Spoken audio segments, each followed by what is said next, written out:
I don't have direct contact with Wolf, you know that, right? Yeah, but you have friends there, don't you? Yeah, Bill Cavish, you know him? He works for Wolf, he's a friend. Good morning, Bill. Norman Oppenheimer. Can I say that I'm your uncle? No.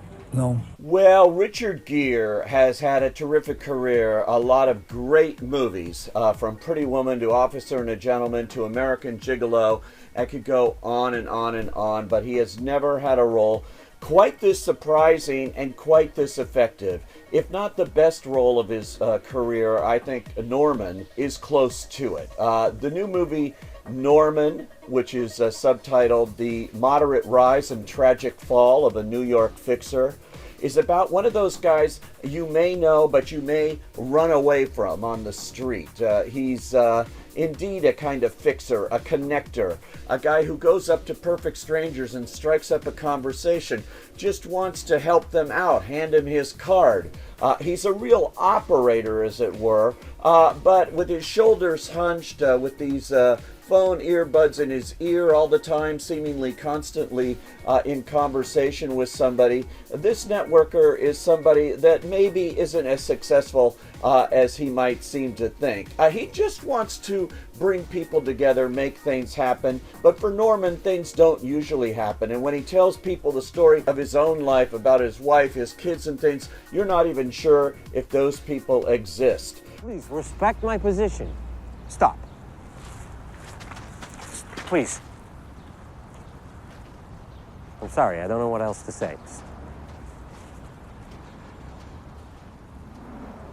So I'll tell my partners that we had a good conversation, and we'll see what happens, okay?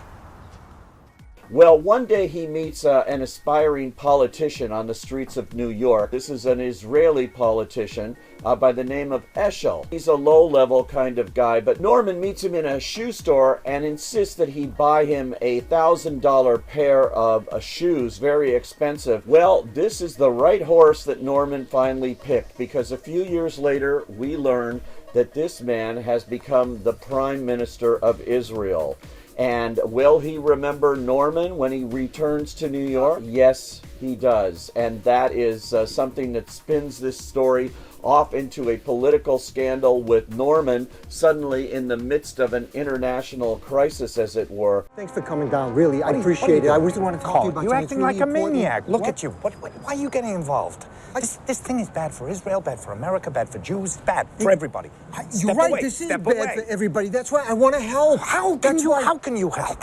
This is a political war going on 7,000 miles from here. It is really intriguing stuff. It comes from writer-director Joseph Cedar, who was nominated for Foreign Language Picture Oscars twice previously for the movie Beaufort and for another movie called Footnote. This is his first English language film, although it's a co-production between the U.S. and Israel, and is being released by Sony Pictures Classics. A perfect movie for adult audiences right now, and those who appreciate terrific performances. In addition to Richard Gere, this has a cast that includes Michael Sheen as his nephew, the one guy who actually gives Norman the time of day.